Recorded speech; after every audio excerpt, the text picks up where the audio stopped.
The Green Bay Packers win their first game of the season, and they do it in dominating fashion against the Chicago Bears, 38-20 win. In reality, it was much different of a game than the box score would indicate. I'm Joey, and I'm here to recap this week one game with a very ecstatic, very swagged out Big B. How are you Yo, feeling tonight? I am on cloud nine. Mm-hmm. That win hit like crack. It's phenomenal. Yes. Like I am so hype. As you can tell on my Twitter feed, if you're following me on Twitter, I am not letting anybody No, go without hearing the being Packers held. won and beat the Bears. Yes. Every Bears fan is hearing about it that I've kept the receipts from. And I am so happy Bears fans can finally shut up because the Green Bay Packers are going back to back to back on Hall of Fame quarterbacks. And guess who threw for 3 touchdowns tonight? Jordan fucking Love, baby. Let's go. Yeah. Oh my God. Yeah. You put it better than I would have. Wait. Hype maniac over here, Big B. I am just so excited to wear my Jordan Love homage shirt tomorrow that has a cartoon Jordan Love on it because I believe in every single one of my classes there is a Chicago Bears fan. Oh, let's So go. I cannot wait. I cannot wait. Like I might have to plan it out so that I can wear a Packers shirt every day of the week this upcoming week because they had one of the best Better. performances in the NFL. Yes. Yes, so And Jordan Love is the only quarterback to throw for 3 touchdown passes this week. And the yes. first one. And the only one. Like, let's go, baby. Jordan Love Now, is the GOAT. I absolutely love him so much. Like, he's gonna be so good, and we were so right about this pick. yes. Like, yeah. Okay. There was a lot of vindication in this game, whether it be our takes on Jordan Love for literally the past 3 years or just on the team this season. And after the game, Jordan addressed that and he said, the team has felt like they've been slept on all off season, but there's nothing they can do about it until they go on to a field and play a game. Yes. And they got that opportunity tonight and they proved themselves to everybody. And I really hope this game puts people on notice. Even if the Packers don't like obviously the context is that the Bears we talked all week about how awful they were. So Mm-hmm. it would be dishonest of us if we didn't bring that up in this performance. That is supporting context in this. But I really do hope that people see this game, see that the Packers are legit, see that Jordan Love is a quarterback, can play football. Adam Shine apparently didn't believe that Jordan Love could play football. Oh, that And that dude's a freaking nerd. I hate him so much. Like, I pulled up his old tweet and he said, "Well, actually, yes, you can tell by my Twitter handle that that's actually me." Like, shut up, bro. Like, come on, yeah, man. You're such a nerd. I hate you so much. Like, just block me already, so I don't have to put up with you. what's so funny is that Adam seems to be a pretty strong connection with Rogers. I remember Rogers did his podcast like 2 years ago, late in the season. And Really? Rogers only does personal interviews with his guys, and especially late in the season Yeah. as a one-off thing. That was interesting. So I definitely do think as a journalist, Adam Shine did not do his job there to let his connections and friendships get into his analysis of Jordan Love's play. But Yeah, because now he's anyways, forever categorized as a clown in most yes, Packer fans' book, and deservingly so, because he is a clown, absolutely. a moron, and I hope he never hears the end of this. Yes, definitely. I hope when Jordan Love is giving his Hall of Fame speech, I hope we can still bring that video up. In fact, I hope Canton plays that before like Jordan Love comes up Oh, on stage. Like that would be just oh, I would cry. That would just be so amazing. yes. Okay. So to this very validating game for our thoughts on the Packers that we were told were dumb all off season by other fans. Um, 38-20. just so great. And some of the things I wanted to bring up just to talk about how bad the Bears are as a franchise. So they are 3-24 in the last 27 matches against Green Bay. 3-24. That is just an insane record. Hey, Just but they beat insane. the Packers on Brett Favre night, though. They still got that one. They do. They do have that. Um, Disgusting. and I loved Russell Douglas after the game. Shout out to Lauren Helmbrecht for getting this video of Rasul walking out of the field into the tunnel, and he sees the host of media people around, and he says basically 30 more years. This is what you're looking at, Bears fans. I'll play that clip now. 30 years, another 30 years, about to be another 30 years. I mean, just amazing from Russell, and I appreciate that he understands that we still own the Bears. Oh yeah, I love him so much, so much. Yes, definitely. So, with this game, though, I will say at halftime, I was not feeling nearly as great as I have in the hours after. So the Hackers went into halftime after a drive. They got the ball with about a minute and a half left. I want to say at about their own 30-yard line. And they Yeah, drive down, and it was just interesting clock management from Matt LaFleur. interesting. It was terrible. What are you talking Yeah, about? That's yeah, terrible. yeah. That's a better Terrible. way to put it. Yeah, they end up getting a 57-yard field goal out of Anders Carlson, which, hey, good for Anders Carlson on making that. And Yeah. unfortunately, it's been overshadowed by Matt LaFleur here. But I tweeted this after that drive when I saw kind of the frenzy of that. Um, like I'm not so sure I've ever understood Matt LaFleur's time management, play calling on 2-minute drills. Like, there's just been a lot. I'm like, are we trying to score here or not? I'm not a genius when it comes to 2-minute play calling and strategy, but I just feel like they don't do what all the other teams do. Like, literally just get some short yardage out of bounds and keep the train moving, and hopefully you get a shot that opens up. Yeah. So I Oh don't well. know. I don't know. So that time management there. But anyways, they go into halftime only up 10-6. Offense was and really the big thing for them was just that the Bears had dominated the time of possession in the first half, and the defense could not get off the field. That first drive on defense was rough, and luckily they hold them to a field goal there. But bad play from the defense in the first half. So we go into the second half. Well, no, it was a second. It was a second drive because we stopped them on Okay, fourth down the first drive, and then it was yes, yes, you're second right. It was that second drive. They, Justin Fields had a few really good runs, and credit to him. He is a very good runner, hard to wrap up. Um, but yeah, that's the first half, and then in the second half, Packers score 14 in each quarter. Bears score 8 and then 6. And the 6 came in garbage time. So, would have liked a better first half performance, but overall they did enough to stay ahead in the first half and then close it out in the second.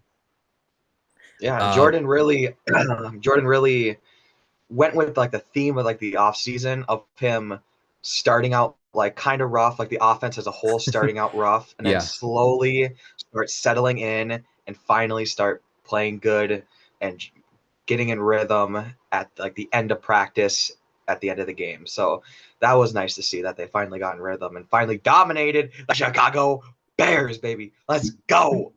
Yeah. yes. You do bring up a good point on Jordan, not only in this game, but in the preseason, and then like literally even in training camp practices. You can't take away much from training camp practice on Twitter, but like you could see that it took him a little bit to settle into his position. Um, he had a few errant passes early on in the game. And Obviously you do hope that that ends up being something that gets fixed, and maybe it comes with, each game he becomes more comfortable. But I think a big problem for the Packers, specifically on offense last year, was just the fact that they never started out quick.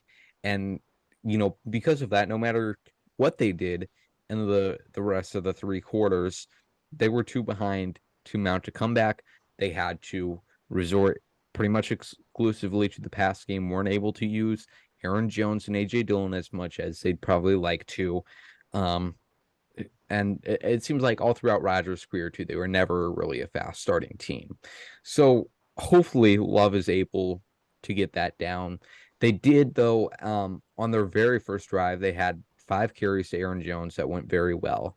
And then after that, Aaron Jones completely disappeared.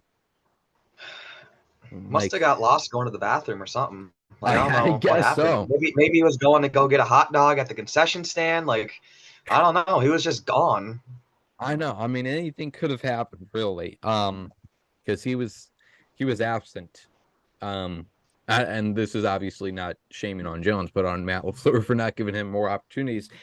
And Matt was Yeah. asked about this specific thing, in his post-game press conference, because there were so many games last year where Aaron Jones ended with less than 15 carries, and Matt goes out there and he's like, well, we just got to get Aaron Jones the ball more. It's like, my God, man, we've only been saying that for the past 6 seasons, right? Literally. So, it was definitely frustrating to see him disappear. But Matt's answer to this was that they had to do a couple of get back on track drives. They had 3 or 4 drives where they just wanted to get the offense back in rhythm. And I I don't get that answer. To me, if you want to do Yeah. that, Aaron Jones is your best option to be able Yeah. to solve that issue. He's legit the best weapon on the field. Like, come on. Yes. Like, why wouldn't you put him in there if you're trying to get back in rhythm? Yeah, I don't understand that answer. But we'll see if Matt changes that up after that. So, speaking again of how differently they looked at the beginning of the third quarter, 5 carries on the first drive for Jones, none in the rest of the first half. Then, first drive of the second half, he gets 3 carries and also a 51-yard screen, and he ends it off with a 1-yard rushing touchdown. He did end up pulling a hamstring on that drive that ended up keeping him out for the rest of the game, but it is amazing what happens when you hand the ball to Aaron Jones, aka the best player on the field. Yeah. And get him involved in the passing game too. Like, it's crazy. Yes, Like, Big come B, that on. is It's not that a, not that difficult. Jesus. yes, it's pretty simple. Yeah. And you have provided a great transition to our next point of talking about how Aaron Jones was the leading receiver in this game. And he was the leading receiver mainly because of that 51-yard screenplay, 86 yards on 2 receptions, maybe averaging 43 yards per reception. Pretty nice average right there. But I was impressed with the passing game, how it looked. Um, I was really expecting for this offense to have no options outside of, past 10 yards without Christian Watson in the game. I thought there was going to be a lot more drops. Thought there was going to be a lot more miscommunications between Love and his receivers. But, really, that wasn't the case. Besides Dylan dropping a pass on the flat that was kind of low, um, there's nothing that I can recall that the receiver specifically messed Yeah. up. Yeah, because Jordan had a few passes that were like kind of behind the receivers.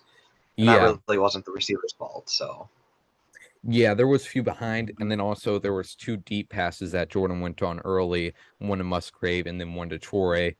The one to Torrey specifically screaming over the middle of the field. I know we both messaged each other after that, like we got up out of our seats there. Very yep. exciting, but ultimately Love was like 5 yards ahead of Torrey there. So I think that's it for the offensive side of the ball. Anything else you want to add to that conversation, Big B? Oh yeah. One more Okay. thing is, well, two more. Offensive line was phenomenal. They blocked their asses Yes. off. I'm very proud of them. Except Josh Myers in the beginning of the game, he was getting absolutely bitched the entire first half. Settled in kind of nicely. Second and most important thing I wanted to bring up was Romeo Dobbs is a goddamn dog. Oh my god, dude, those fades in the end zone are like almost automatic, and it's Hmm. so beautiful to watch. Like right when you see Romeo getting prepared to do the fade, like you know it's a touchdown. You know it's a touchdown. It's automatic. Like it's too Yeah. easy for Jordan and Dobbs. Like come on now, it's beautiful, so good. Yeah, I think Dobbs might be a kind of an unknown commodity to the rest of the league, really, because I think Yeah, the main reason that Packers fans know him is because he's just been a training camp star for the past 2 years, looked good in the preseason, and obviously, he got a lot of playing time last year, but there was nothing all that exciting from his season. I'm pretty sure he finished under 500 yards, if not just a little bit above that. So interested to see Romeo Dobbs. Hopefully, he can stay more healthy this year. yeah, Uh, and I would say he has the best chemistry with Jordan Love on the entire offense. yes, very true. I think easily too. Yeah, I would agree with that take. Very good. Okay, that's it for the offensive side of the ball. Now on to the defensive side of the things, where we talked how bad they were in the first half, but in the second half, they looked pretty dang good. On most aspects. And the one thing was that we didn't have to see the run defense much in the second half, which thank Yes, God. Um, yes. because the pass rush was just unbelievable in this game. Like Justin Fields, I feel bad for that man. He was I running don't. all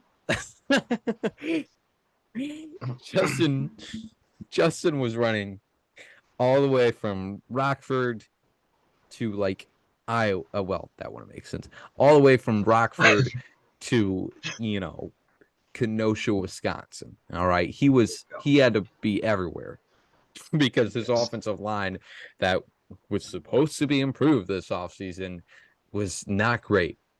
Dude, they look And that offensive line looked way worse than last year yeah, compared to like well, Packer games anyway. I'm comparing because like I don't watch Bear games other than when they play you the don't hate Packers. yourself. And yeah, I don't hate myself. I'd rather not put myself through that pain.